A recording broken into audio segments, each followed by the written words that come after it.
What is up, IDP Army? It's your man, Jordan Rains, at 50 Shades of Drunk if you're on Twitter. This is the IDP Army podcast where we're talking mostly IDP, all fantasy football, bringing you a fun episode tonight. Going to go over the way too early top 15 IDP assets going into the 2020 season. You know, pretty much from a dynasty perspective, obviously, it's early in the offseason. But I mean, you could look at it as a draft strategy as well. So make sure you smash the subscribe button, the like button, hit the bell so you'll get alerted anytime we put new content out on the channel. For me and my man Steve, we're on iTunes, Spotify. We're not on Stitcher. I'm working on that, but we're pretty much everywhere else you can get podcasts. 5-star rating on iTunes is going to go a long way to help us grow, which is what we're trying to do this offseason, get IDP to grow. So we would super appreciate that. It's going to take you 30 seconds, 45 seconds, go in there and just say, yo, Steve is awesome, and then give us 5 stars and then just get out of there. We would appreciate it. But like I said, today's topic is going to be way too early top 15 IDP assets. Going to be joined today by my man, Zach Magley. I'm going to go ahead and pull him in here. Zach, what is up? What's up? How's it going? Going good, brother. You ready to break down the top 15 IDPs? Definitely, I'm pumped. Yeah. Good. This is your first time on the channel. I know you've been hanging out with the IDP Army for a while, though, from back in the day, the early days. But I'm glad to finally have you on. You've been getting more writing in and more active in the overall community, and just like I see you in a lot of, you're in a lot of leagues with me, so always rejecting my trades and whatnot. Actually, didn't we just do a trade? One go through the other day? Yeah, okay, I was gonna say we did. We pulled something off. Good. That makes me happy. Had to get a little Jordan Poyer off you. Hey, I was I like Jordan Poyer, but I was happy to get some linebacker help in that team. So. Anyway, well, like I said, we're going to top 15. There's not really much news to go over IDP Army. I don't really have much for you there. I was going to say, it is early in the offseason, or it is at draft time. Like, you want to break down any of the or bring up any rookies coming in that kind of have shown anything to you. I know I've seen some people talking about this Collins guy from Tulsa. I've seen some Parsons talk today, a little chatter going on. What are your thoughts on this incoming linebacker class? I feel like this is one of the, last year we were all talking, Isaiah Simmons, Patrick Queen, Kenneth Murray, and it seemed like it kind of started to slide down a little bit after those 3 guys. But it seems like this season, man, there's like a lot of talent with this class coming in. I feel like there's a lot of guys that can almost contribute right away. Like you've already named a few of them with Collins, Parsons. I can't say his name, but everybody calls him JOK, Jock. JOC. The guy from Notre Dame. He's a guy I watched quite a bit this year as I watched the Fighting Irish play because I'm a Notre Dame fan. And Dylan Moses coming out of Alabama. There's some talent around the league coming in this year. So it should be interesting to see where these guys land and where they can contribute. Yeah, I would like to see some guys pop. I mean, it was nice to have Patrick Queen kind of go off this last year.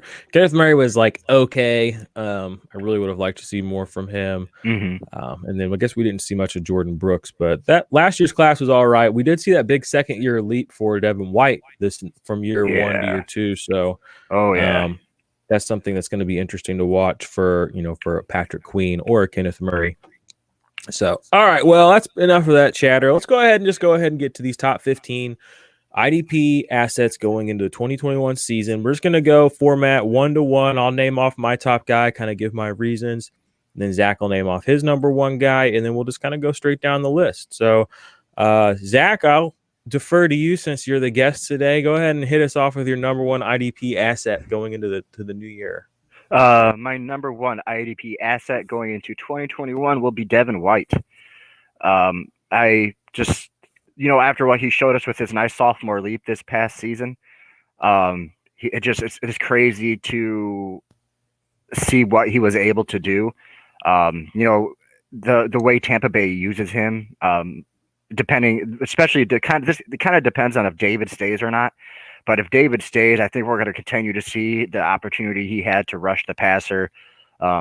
His play recognition was crazy to watch this year, especially with how he was able to, especially you saw that in the playoffs, how good he had gotten, like recognizing when for the interceptions and stuff like that, like especially that game sealing one. Yeah. The tackle for losses, that's crazy. I think he had 15. Yeah. That was I know wild. that like the way the phrase you like to use, those impact plays. I think he's going to be a master of that for a lot of his career. So I think that's why he's my number one guy going in. Love it. Love it. Yeah, he's my number one traditional linebacker overall on the board. But my number one overall IDP asset is probably going to shock some people out there. You never see it coming. It's TJ Watt. Played 15 games this year. His career has just been crazy. This last year, he had 8 forced fumbles. This year, he led the league in sacks. He's constantly an impact player. Like I said, he led the league in sacks this year, which he did that in an abbreviated season as well. So that's a pretty big deal, in my opinion, to sit out that last game and know that you're putting that on the line with a couple guys breathing down his neck, as a team player. So he's my number one IDP asset. You can play him at linebacker or defensive line if you're on sleeper, which is always nice to have that versatility. But I do like playing him in my DL spot because he's the most elite DL in my opinion. I mean, if you call him out on sleeper, obviously, just because he's able to score not just behind the line of scrimmage, but he's also able to score forced fumbles, pass deflections, and he does get a decent amount of tackles. So he's my number one IDP asset. So who's your number two, Zach? My number two. Go ahead. I was just going to say about TJ, he's fully capable of doing both, just like you said. And I think we both are on that TJ was snub team for this past season. So Aaron Donald, that still baffles me. Yeah, I've said my piece. Yeah. All right, who's your number two? Number two, I'm probably going to continue with not surprising too many people on this one. My number two is Darius Leonard. He had like abbreviated season as well. He played 14 games, 86 solo, 46 assists, 7 tackles for loss. Hit the quarterback 3 times. He got 3 sacks, 3 forced fumbles. It's just he's one of those guys who is going to continue to make an impact. And we may not see those huge numbers he got his rookie season, but I think overall you got to look at the Colts defense, which is a defense that is getting better. There's more contributors on that team. So we may not see him carry the workload for him as much, but, he's still going to be an impact player. He's still going to be the guy, who's leading that defense. And it's, he's fun to watch. He plays with a chip on his shoulder, and, I don't think that's going to go away anytime soon. Yeah, agreed. I mean, you can't go wrong with Darius Leonard. I mean, it's kind of crazy that neither of us had him at number one. I think it really does just come down to the fact that we have seen him get banged up a couple of times, and we're probably just a little gun shy, which sucks to say, but I mean, I think that's where we're at. And it's probably, and Devin White's that shiny new toy. So, it's hard not to do that. And speaking of Devin White, he is my number two, the IDP Dynasty asset going to the new year. I mean, you kind of covered it all, but the impact plays, he had 30 this year, 9 sacks. Yeah, that's not going to be repeatable, but he does now have Todd Bowles there who, used him like the machine that he is. He may not be great in coverage, but again, he was used differently this year than he was the previous season when he, had some different type of numbers up. I think he had a couple more. He had 3 pass deflections in 13 games in 19, and he had 4 in 15 games this year. So, pretty similar-ish, but he did have a touchdown the year before. But, Devin White, he's a young stud. He's only 22 years old, just won the Super Bowl. He's my number 2 IDP Dynasty or IDP asset, your number 1. All right, Zach, hit us with your number 3. Just a quick question. Did you see the video of him riding his horse around the Raymond James Stadium there? I did not. Oh gosh, that was hilarious, dude. He was so pumped. I've seen pictures of him on his horse. I see them like via other channels though, because he has me blocked. Oh, that's right. Yeah. Okay, number 3. It sucks because he's like the number 1 linebacker now, and I have to talk about him constantly.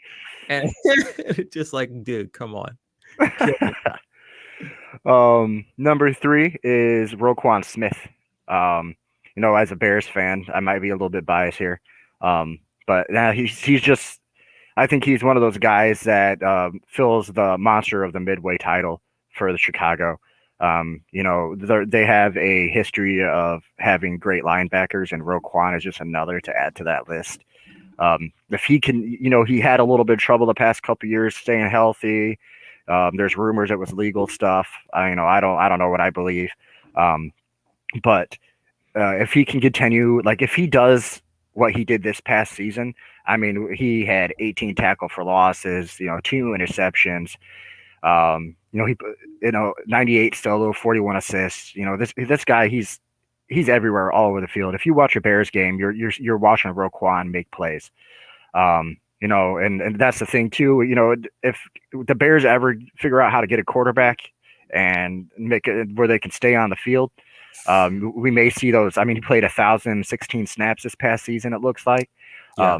So that snap count may go down, so we may not see as many tackle opportunities or point opportunities. But he's going to be an LB1 on your fantasy team. He's a guy you can't Forever. go wrong with. Yeah, until the end of time. Yeah, he's just, and that's the thing is, if he's still young too. I mean, I think he's only 1 year. He's 1 year older than Devin White. Right. So yeah, like you said, he's also my number 3 linebacker, Roquan Smith. I mean, amazing season. Probably a better. I mean, if you go by PFF, he's a better linebacker. Put up legit numbers. He's good in coverage. He can get behind the line of scrimmage. My favorite game this whole season to watch from an offense-defensive standpoint, which I always call the sword and the shield, because I love watching these guys bang off each other. And when you play IDP, you're playing defensive players, but you're still playing an offensive game. Fantasy football is an offensive game. So defensive plays are still giving me offensive points. So the game that I love this season was week 10, was Roquan Smith versus Dalvin Cook. And those two smashed off of each other. They both had monster games. Roquan Smith he stopped Dalvin from having an even bigger game. Dalvin still had a big game. Smith had him for that was the game he had 3 or 4 tackles for loss on Dalvin Cook. So, I mean, that just tells you the kind of player that Roquan Smith is. It wasn't cheap. It wasn't against, I almost said Gus Edwards. I'm going to put no slander on Gus Bus now, all right? But maybe it wasn't again like as a Jerick McKinnon or a Matt Breida, okay? It was, it was against a legit player and, an all-pro player. It wasn't Dalvin. I mean, there's no way Dalvin Cook wasn't all-pro this year. So, yeah. So he was my number 3 IDP asset as well. I mean, you really can't go wrong with any of those top guys pretty much in any order. So who is your number 4? Number 4, I'm going with the guy. His past couple seasons, he's just been. He's starting to look like a little next Mr. Consistency to me. Jalen Smith from the Dallas Cowboys. He get quick stats: 89 solo, 65 assists, 5 tackle for loss, 4 quarterback hits. His sack numbers went down a little bit, but he's on the field plenty. He's getting plenty of snaps. He had 1,026 snaps. He 98% of them for the Cowboys defense. He's another guy who's a playmaker. He's one guy I watched when he was in Notre Dame. When he had that injury, everybody was a little concerned, but he's bounced back from that injury with no problem. He stays healthy. With Leighton Vander Esch, with his, whatever's going on with him, if he's going to continue playing, if he's able to stay healthy, that they form a really nice tandem. And Smith is just a guy who's, I think he's the better of the two. And we'll see. Undoubtedly.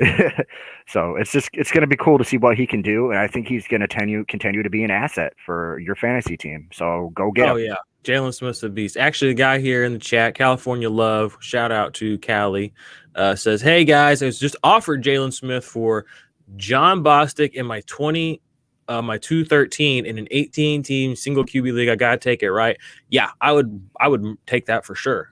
Jump on it. Scoring is not terrible. Jalen Smith is he's an LB1. I mean, Zach just told you right now that he's in his top 5 IDP assets going into this next year. I mean, if you can get that for a guy like John Bostic in a trash ass second, yeah. Yeah. Bostic is no guarantee even this year. Cole Holcomb, if Bostic is staying in Washington, you got Cole Holcomb right on his heels. And then there's a good chance that Washington goes linebacker in this draft as well. So. They're paying Reuben Foster buckets of money this year. This guy's been paid so much money. I don't understand. I mean, I'm just so confused by Reuben Foster. He's got one of the weirdest careers. I just feel like he's gonna. I don't know. I don't want to say it. His life story has got to be very interesting. That's all I gotta say. Yeah. It'll be interesting if they ever do like a little series on him about what the hell happened. All right, we got Tom here, Tom Stamkos off of the old YouTube. He's giving us his top 5. He's got Leonard, Devin White, Roquan Smith, Blake Martinez, and Schobert. Like that list, Tom. He's darn close to mine. Yep. And then we gotta say you did bring up Jalen Smith. You can't even put Jalen Smith and LVE in the same conversation. LVE is basically just a souped up, and not even souped up. I mean, he's probably more like a busted up Zach Cunningham. Okay, and when you look at a guy like Jalen Smith, he's much more on that Blake Martinez kind of Joe Schobert line of work, where he does a little bit more on the field. Whereas, Zach Cunningham and Zach Cunningham and LVE, I mean, they're just tacklers. I mean, they're not going to do much for you besides get tackles. I know that because I'm looking at my really awesome database here that I hope you all will subscribe to on the Patreon in the very near future when it is done. Also, quickly want to plug Prediction Strike. If you guys want to go check out Prediction Strike, and you can play the stock market of fantasy players or NBA players. You can play NBA, NFL players. You can buy players, shares of players like they are stocks. And as news breaks or as teams make moves, their value increases or decreases. So if you want to get on this stock market game that a lot of people are kind of playing, you're talking the NFT market's blowing up. We got the stock market blowing up. We got people, Robinhood shutting down. I mean, the world's on fire. If you want to get on that money, but you want to get on in a place where you feel comfortable and maybe something Prediction Strike is going to be for you. So check that out. Go put in the code IDP123, and you are going to get a little perk for that, and you will be supporting the IDP Army, and we will love you forever. So I will now tell you guys my number 4 guy. That's Darius Leonard. Zach Darius Leonard. There's not much to say about him. He's an impact player. In limited time, he's getting 20+ impact plays pretty easily. His tackle rate is basically the same as it was when he was a rookie. Still very high, and he's a playmaker. I mean, he didn't have the same kind of big plays this year as he's had in years past, but he still is a playmaker. That's very obvious, so won't linger too long there. So, Zach, who's your number 5? Number 5 was a guy I think a lot of people were down on because he switched teams, but we all should have known better because Blake Martinez is my number 5. Another model of consistency at the linebacker position. I think New York Giants were very happy to be able to get this guy. You saw New York the Giants their defense took a nice little leap this year. They're starting to look a lot better. You got Blake Martinez back there. You got Jabril Peppers. You got Xavier McKinney. You got Logan Ryan. Leonard Williams had a good year. But yeah, Blake Martinez, 86 solo, 65 assists, 9 tackles for loss. Got an interception. He had 2 forced fumbles. He was 5 pass defense. He played 982 snaps. He's out there. He played 16 games.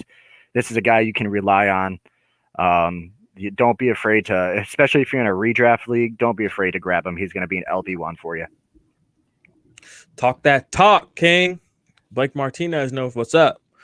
He's a tackle monster. He can get those impact plays. He had 3 sacks this year, 3 sacks the year before.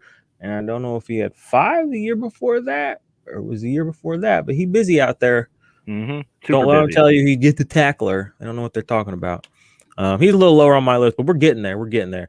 My number 5 is Myles Garrett. And now here's the situation with Myles Garrett. Again, I don't want to go too much into this. We know what he is. He's an elite pass rusher in the NFL. He's an elite defensive end in the traditional, kind of 4-3 setup. I don't want to even get into that conversation, but it's a thing. He's a sack artist, though, and he's a disruptor, so he can force fumbles. He's very good at getting behind the line of scrimmage, but when it really comes down to it, he is not the kind of tackler you really want as a top-level defensive line player. And so you're probably asking, okay, Jordan, so if maybe that's not there, why are you having him ranked so high? The reality is he's Myles Garrett. This is as much to do with the market on the name as much as it is the points he's putting up. Now, that being said, I'm not trying to poo-poo on him. He did have 10 tackles for loss, 12 sacks. But he's only played one 16-game season, and he's been in the NFL for 4 years. That's worrisome. And his highest tackle for loss number in a 16-game season, the one 16-game season he had, was only 12. That, again, it's not the worst thing ever, but that's kind of concerning for a guy who is out there playing a very high number of snaps at a premium position. So his tackles for loss really aren't as high as I would like them to be. His standard tackles are not as high as I would like them to be. He does have a very solid sack floor, 13, 10, 12. And again, some of those are in abbreviated seasons. But as we've seen this year and in years past, double-digit sacks does not a DL1 make. It takes the other stats to get there as well. Look at Trey Hendrickson. He had the second most sacks in the league. He wasn't top 12. Hassan Reddick, if you put his points against DL points, I don't believe that he was top 12 either. But then you look at guys like Montez Sweat, Brian Burns, J.J. Watt, Jason Pierre-Paul. None of these guys had double-digit sacks, but they were all top 12 defensive linemen. So it's just a cautionary tale there for Myles Garrett. But again, I want to explain myself. He still is a top guy for me because of the name value alone and Browns fandom and just there's a lot of intangible variables that go into him being number 5 for me, especially in a world where I'm kind of championing a 0 DL draft strategy these days. But he's my number 5.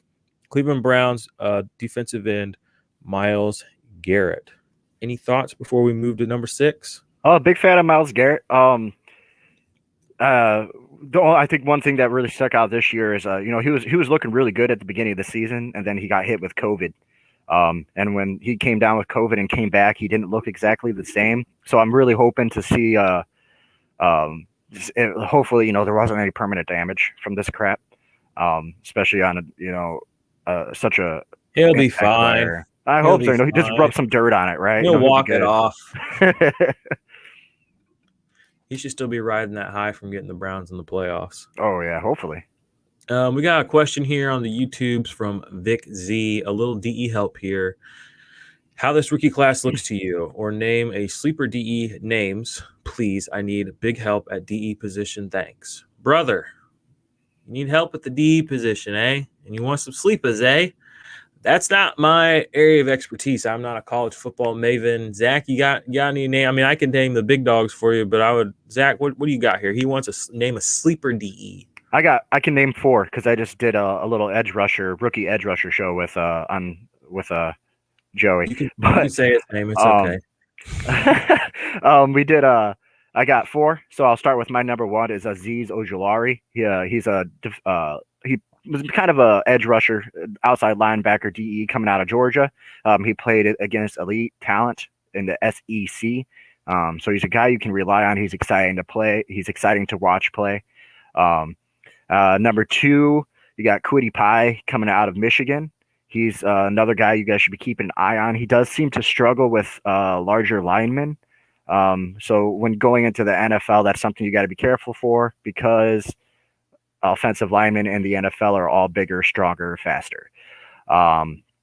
Number 3, I could give you Patrick Jones II. He's a defensive end coming out of Pittsburgh.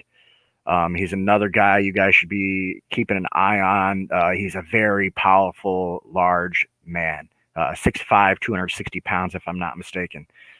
He will be a very good in that traditional defensive end role. And then number 4, I give you Joseph Osai, coming out of Texas. He was an outside linebacker. I think he's definitely going to stay in that. He might be like an outside linebacker edge role. Didn't put his hand in the dirt much in Texas, so he's going to be a guy who stays in that stand-up role in the NFL, I think. But he's another guy you guys should keep an eye on just in case. Boom, Vic. There you go. There's some sleepers for you. All right, let's move on down the list. Who you got at number 6 for your IDP assets? Say my IDP assets are a little bit more linebacker heavy than yours, probably. That's fine. I'm with that. But number 6, I got Joe Schobert, a guy Cleveland is probably regretting let walk. Considering they have cap space, it really baffles me that they let him go, especially when you look at their linebackers this past season. It was a struggling position for them, a lot of rotation. But yeah, old Joe Schobert, man, average Joe, is another guy who's just a model of consistency. I know I'm saying that a lot, but that's why these guys are Ooh, in my top 10, my top 15. They're there um, should be. they're amazing to watch. Um, Joe Schobert, I think last season he had multiple interceptions. He had 3 again this year. He can still get you those sacks. He gets always gets, it seems like 80 plus solo tackles. He had a defensive touchdown this year. He played over 1,000 snaps. He was on the field 99% of the time. He's just a guy you got to have on if you need a linebacker to rely on. Average Joe's your man. Yep. Love it. Preach. I love it. All pro Joe, we call him around here. He's a dog for sure. Definitely. And he gonna have some Trevor Lawrence love next year. He signed that Ooh. 5-year. I think he signed that 5-year contract. So Mm-hmm. that boy might be looking up. Things might be looking up for the old shows. So I love him at your number 6 guy.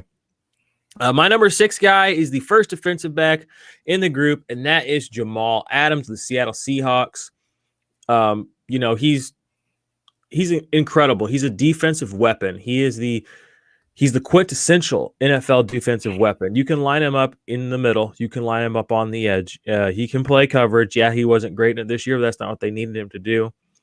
He has the instincts. He has the drive that you want from your defensive players. He's a leader, something that a lot of that's you can't teach leadership. You can practice it, you can learn it, but you can't really teach it. You can model it for people, but again, you can't teach it. He's got that, and the impact plays. I mean, that's the thing with Jamal Adams is he gets so many impact plays. The last 3 years, he's had 32, 33, and 25, and he played 14 games last year, and he played 12 this year.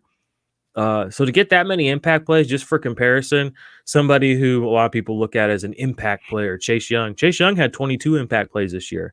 So the last 3 years, Jamal Adams did more impact plays than him, and he played less games 2 of those seasons. So when you think about Jamal Adams, you think of him as an impact player, but I don't think people really understand the level of impact player that he is on the field, the difference maker he is, because people want to put him into this box safety role, which I don't even want to talk about that. I mean, he tweets that stuff himself. He's like, yeah, just a box safety. I mean, he just rolls his eyes too. He's a defensive weapon. He's on a team that knows how to use him. And the points per game that he gives you over the next best guy at number 2 is like a 3 to 4 point difference almost every single year. That's a difference maker for your dynasty team. That's a difference maker for your fantasy team at any position. So coming in at number 6 for me, I got Jamal Adams. Any thoughts? Oh, he's on my list just a little bit further down, so I'll keep my thoughts to myself till then. Booyah. All right, who you got at number 7? Number 7, good thing this is just an IDP asset list, not a dynasty list, because he probably wouldn't be on this list if it was dynasty. But number 7, I have Bobby Wagner, Seattle Seahawks. He's just a guy who's he's just always doing the same thing every year. You could just rely on him. A lot of people are worried about his age, but when it comes to defense, I don't think about that the same way as we do with offense. Defensive guys are always they're money deeper into their career, Yeah. Yep. But that's just he's just a guy you can rely on. You can't go wrong. Played 1,142 snaps for Seattle this past year. His age is not going to affect him. Not anytime soon, I don't think. And he's able to stay healthy. He had 16 games again this year. He still gets to the passer. He still is, and he's good in coverage. He's had 8 pass defense this past year. So this is, I'm always going to be a fan of Wagner, and he's fun to watch, and he's a guy I want on my team if I have a chance to get him. Amen. We're probably a little fatigued on Bobby Wagner, but you're right. I mean, he's kind of in that mold of all the guys you've mentioned so far as a guy that you can put in and you never have to think about pulling him out of your lineup, which to me is a valuable thing because roster management is, especially in IDP, which is why I don't like these guys that kind of push this stream all positions, wait on defensive players narrative, because you have twice as much roster management to do. So if I'm putting myself in a position, any position on my team where I'm having to stream, that's just more work for me later. So I want to get guys like this where I'm like, LB1 spot, figured out. Tight end spot, figured out. I got Kelsey. wide receiver 2 spot. I just want to have like a guy like Tyler Boyd. I want to have guys that I look at and I don't have to think, oh, would I take him out of my lineup? I want to know that. And Bobby Wagner is the quintessential guy for IDP because he's never going to come out of your lineup. Mm-hmm. So Yep. love that pick. My number 6 is Blake Martinez, who you talked about earlier.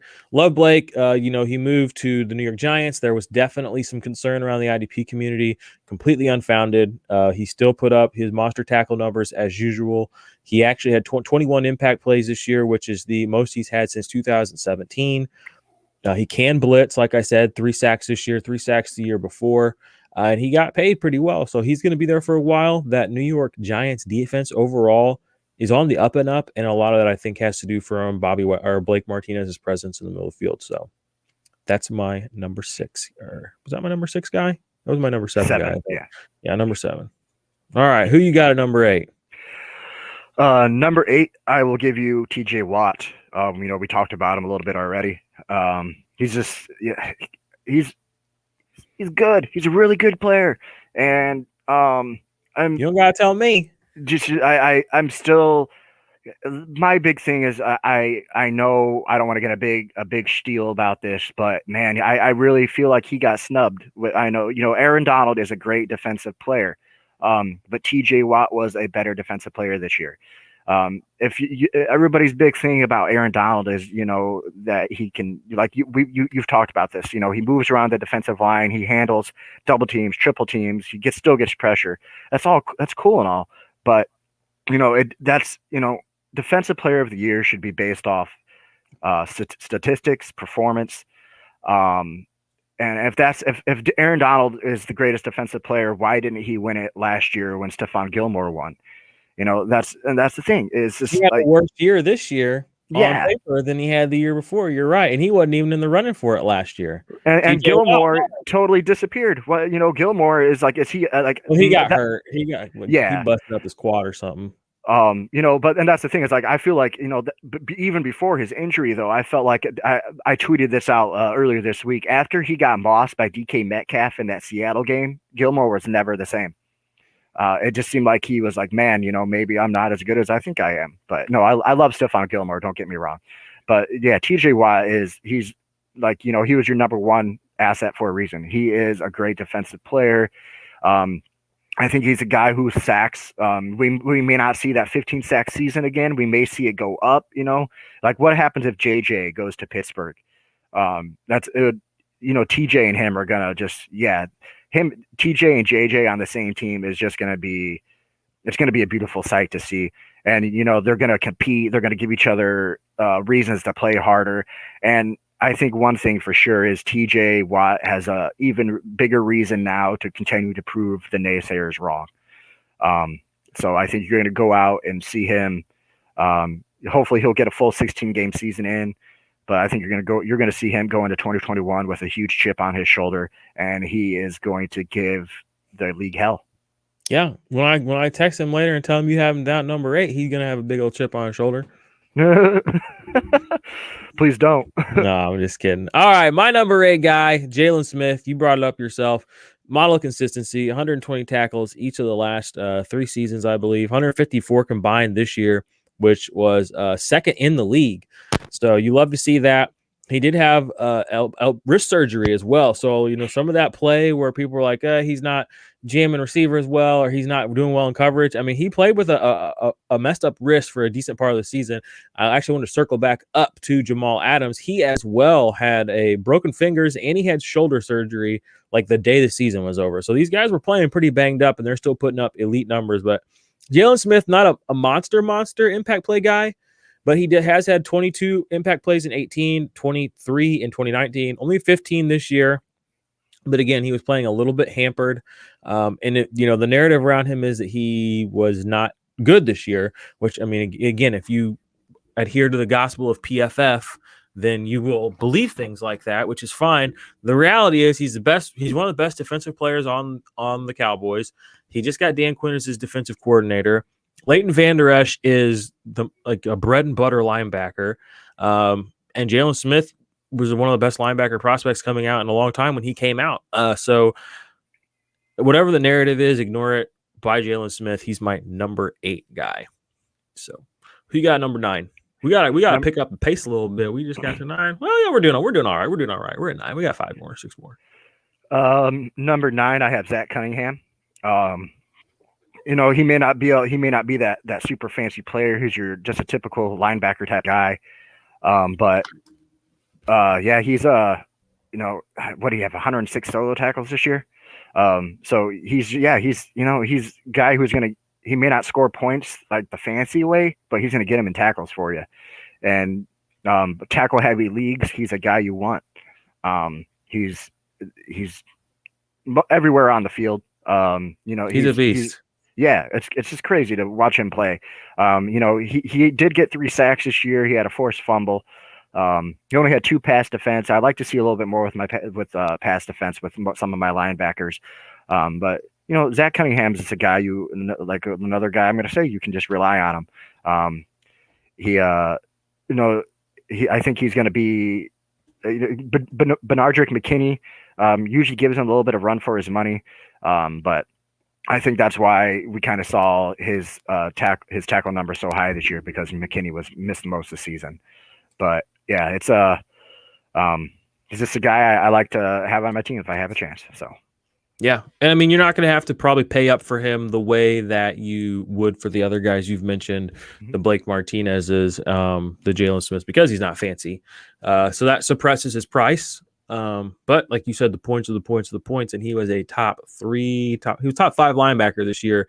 And that was on the back of only 13 impact plays. So the solo tackles, the tackle floor is intact. It is there. I love Zach Cunningham. And I've got him on quite a few dynasty teams, and it's a pretty good feeling. Young stud. All right, let's move on down. This should be my number 8, 9. Where am I at? 1, 2, 9. All right, number 9 for me. I got Nick Bosa from the San Francisco 49ers. I know he was injured this year, tore his ACL in the second week. An ACL injury is a fairly common sports injury anymore. The recovery, he should have the full recovery time. He's an elite athlete. If he comes back, and you just have to kind of assume until a guy doesn't play anymore, when he comes back, like, they're gonna be healthy. The JJ Watt thing is kind of the one I always point to. People always heard all the time. Well, he's had a lot more fully healthy seasons than injured seasons. So you have to kind of consider that we've seen a fully healthy season from Nick Bosa, and now we've seen one season where he wasn't. It wasn't like a nagging injury. It was a major sports injury. It was just over. So until I see something that tells me that maybe this is going to be a continuous issue, I'm not going to look at it like that. So for me, he's my number 9 asset. 22 impact plays as a rookie. That's a really, really solid number for any defensive player. As a rookie, that's a great number. He had, 9 sacks. He's an elite pass rusher. He's not afraid to make tackles either. He has a pretty decent tackle floor, all things considered. I know I was dogging Myles Garrett earlier. I mean, he just had 48 tackle season this year. Myles Garrett did highest tackle season of his career. Again, he's a 4-year veteran. And you go look at Nick Bosa, he had 47 combined tackles as a rookie, playing less snaps. So he's not afraid to get in there and get dirty, which I love to see. That tells me that when, the health is there and the snaps are intact and all that, his floor is pretty high because he's going after the play, not necessarily the sack, but, where the ball is, he's still going to try to get there, even if it's not in the quarterback hands per se. So I got Nick Bosa at 9. I love it. Yep. Who you got at 10? 10, I have Jamal Adams. He played 12 games this year, and still was one of the top guys in the league. We're doing the whole, talking about how he's a box safety, that's not it at all. It's crazy to think how well he played with how banged up he was and the games he missed. And I'm not sure if he's returning to Seattle or not. I'm not sure if he's a free agent. They're going to keep it. They traded so much for him. There's no way they could let him walk after what they paid for him. He's going to be a Seattle Seahawk. And I think with him staying in Seattle, that's going to be kind of, him and teaming up with Bobby Wagner. We got KJ Wright might be on his way out, but you got Jordan Brooks there now. They got, Jamal Adams is still young. He's got plenty of career left ahead of him. And he's just, he's a playmaker. He's physically imposing on the field. He makes himself noticed. And, especially if you want somebody you could, like we talked about, putting guys in positions where you don't have to worry about them. Even though he was injured this past year, most of the time Jamal Adams he can stay healthy, and he's a guy you could put in that DB position or in that IDP flex position and just keep him there. Amen. Never take Jamal Adams out.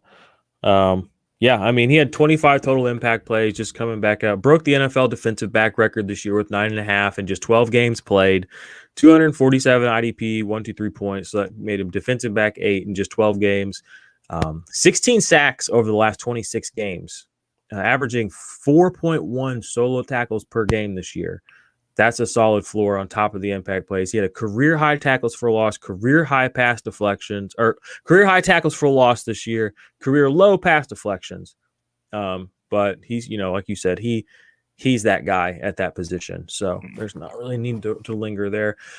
Coming around to number 10 for me, I have got Budda Baker, the defensive back, the safety for the Arizona Cardinals. I kind of call him, I've kind of dubbed him, he's the new Honey Badger. He's Honey Badger 2.0. Tyrann Mathieu, he's a good guy. He can make a pick every now and then, but the tenacity that Budda Baker plays with is Honey Badger tenacity. We need to get like a Honey Badger chain or like a Honey Badger crown or like a Honey Badger something. And the most dog safety in the league needs to get it, because if anyone had it, it'd be between Budda and Jamal. But I think, as swaggy as Jamal Adams is, Budda Baker is, oh man, he's swaggy. So 18 impact plays this year. That was a career high for him. Nabbed his first 2 interceptions of his career, which is interesting, in back-to-back games. The one we all remember because DK Metcalf ran him all the way down the field and tackled him right before he got into the end zone for that touchdown. High volume tackler, like we know that from the last couple of years. He did slow down a little bit towards the end of the season this year, but I'm not concerned at all because he's finished as the number 1 defensive back this year, and he was the number 2 defensive back or 3 last year. So he's had three seasons now of high level production. He just got paid. I think, is he the highest paid safety in the league right now? I think he might be the highest paid safety in the NFL right now. So Baker, I think he is. Yep. So Budda Baker, he's here to stay. He's my number 10 guy.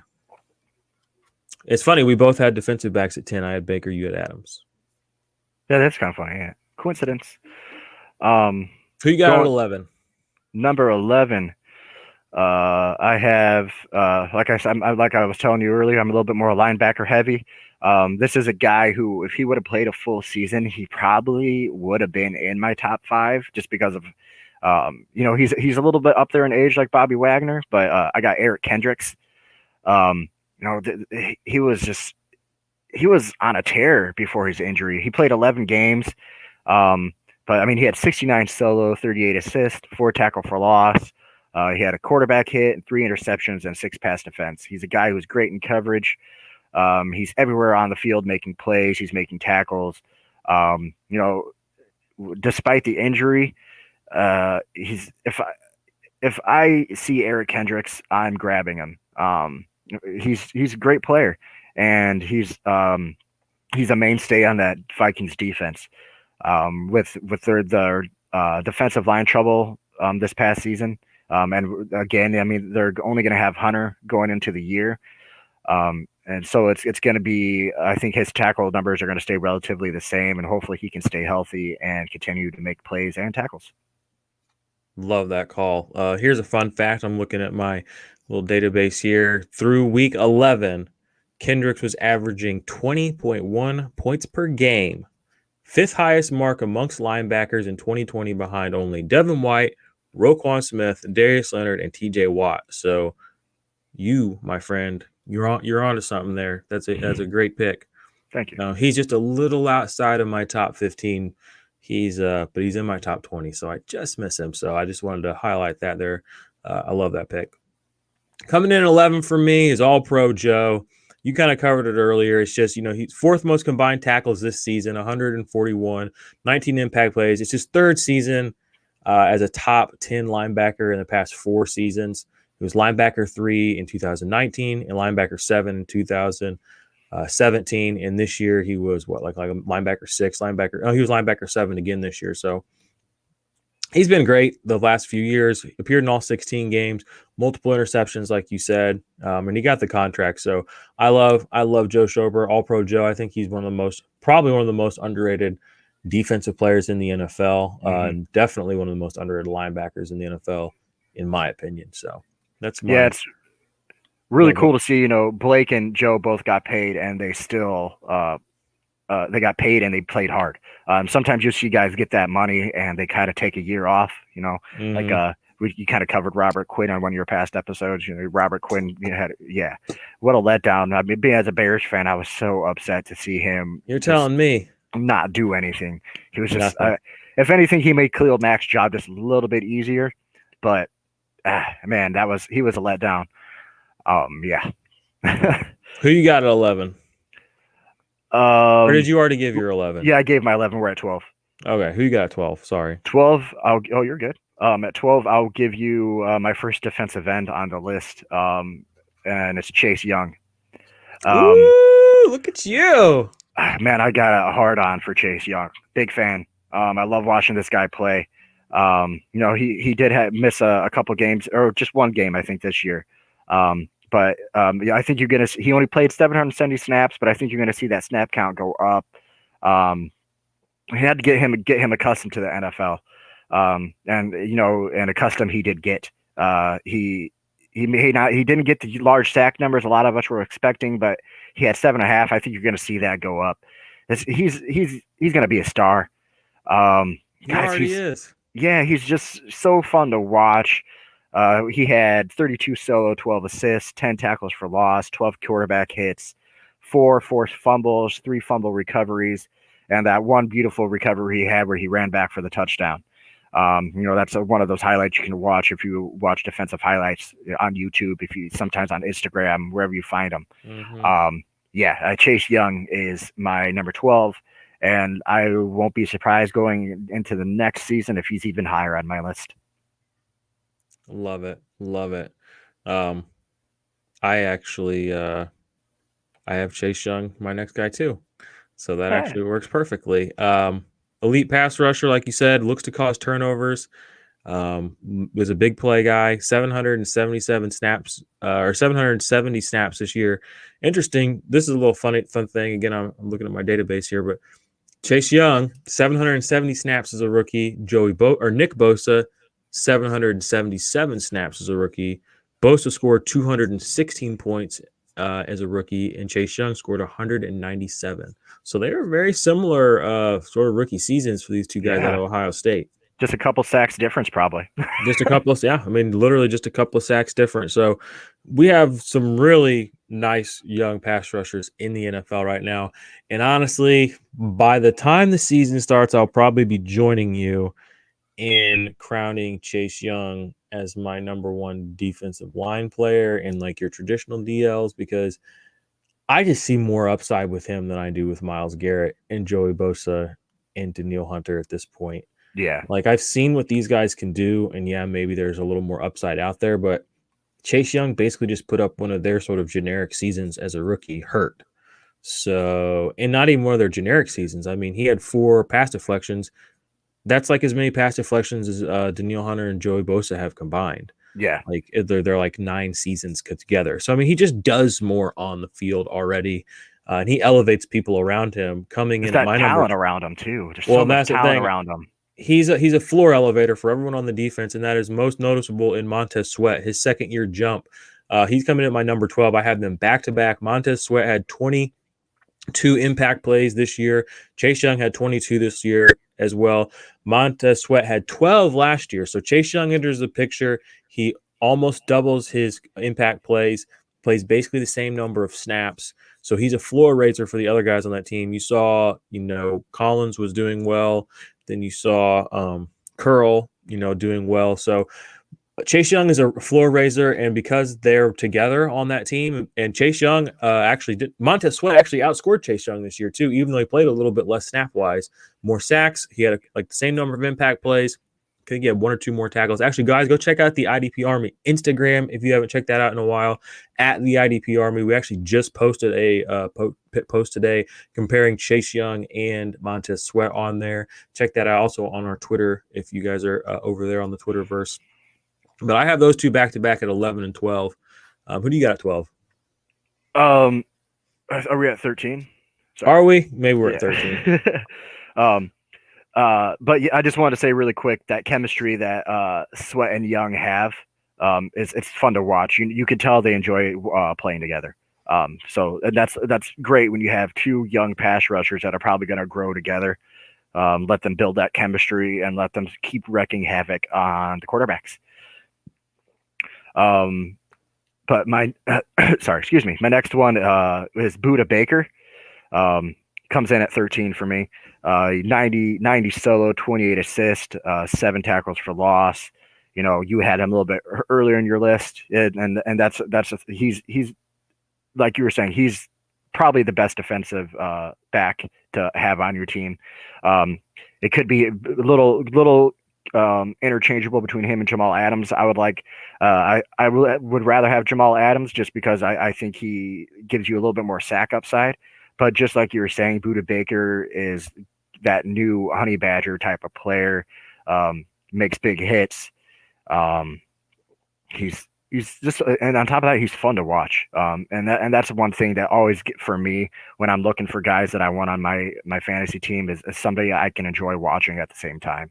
So, yeah, that's a majorly underrated aspect of fantasy football is just having guys on your team you actually enjoy, are fans of, you can root for.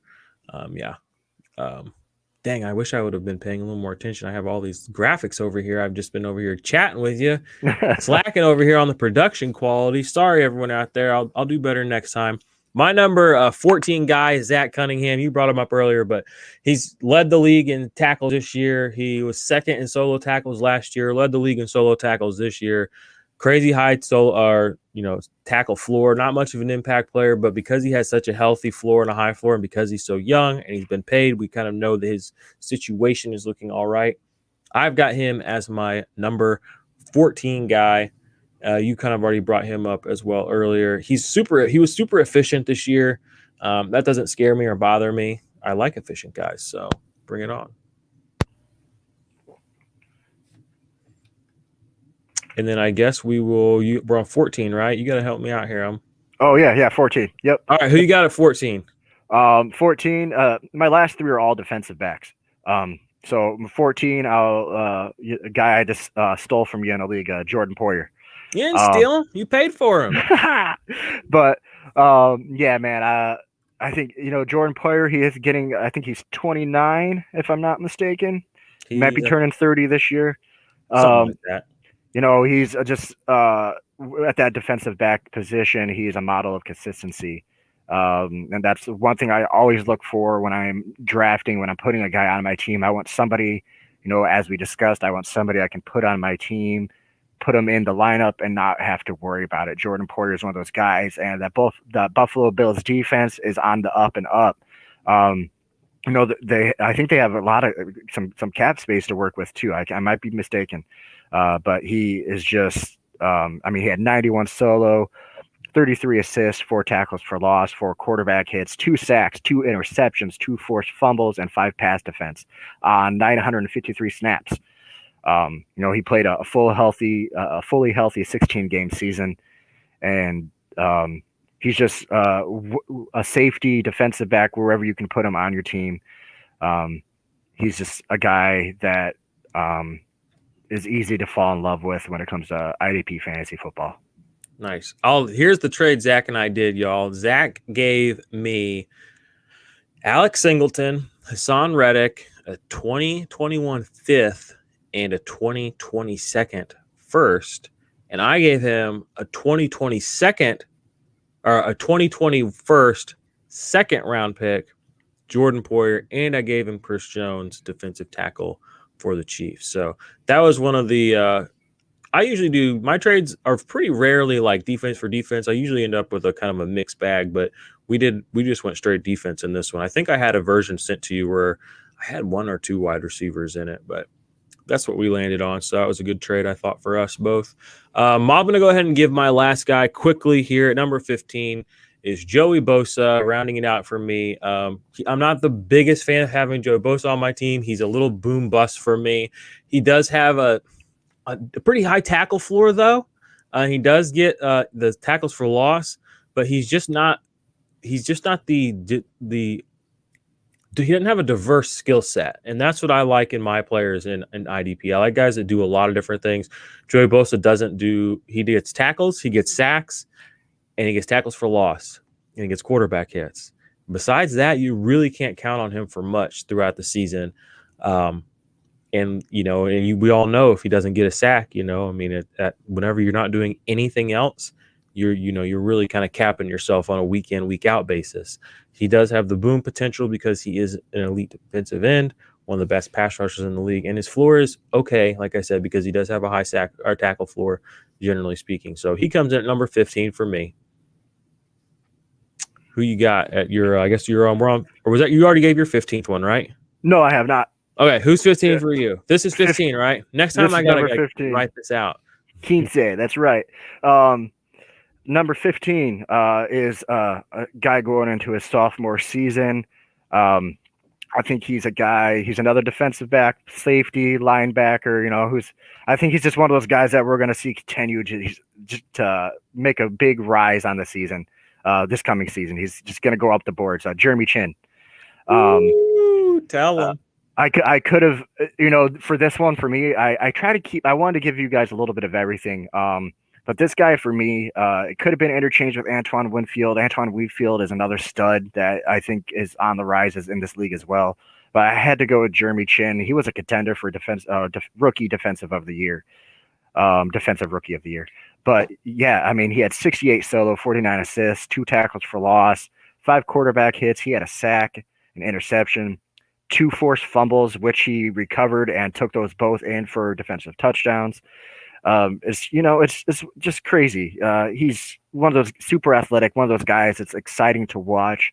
I think the Panthers were super smart by going all defense this past season in their draft, because I think the guys they got are going to be good to have for their defense.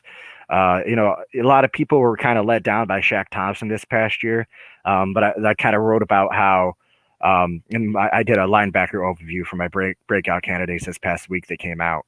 But with Luke Kuechly retiring, I think a lot of us were expecting Shaq Thompson to kind of take over that huge impact player role, and we didn't quite see that. I don't think he was necessarily bad. He's not Luke Kuechly.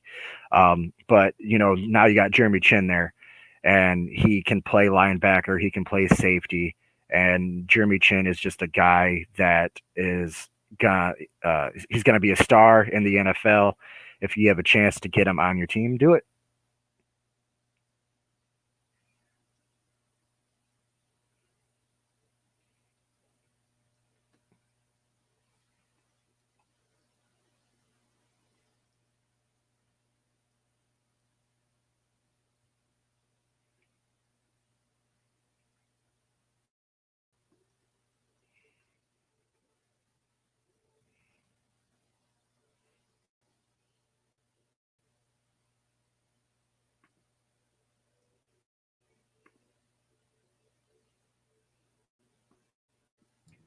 Oh, wave your hands at me next time. So I was on mute. But what I was saying was, I mean, he finished as the number 6 overall defensive back as a rookie. That's nothing to shake a stick at. Ahead of guys like Justin Simmons, Marlon Humphrey, Kenny Moore, Jabril Peppers, Von Bell. So it was a great season for him. That I love you picking him and putting him up there. And we're not just saying he's going to be better, but to go out there and put up the kind of floor that he's got, I like the fact there could be upside there.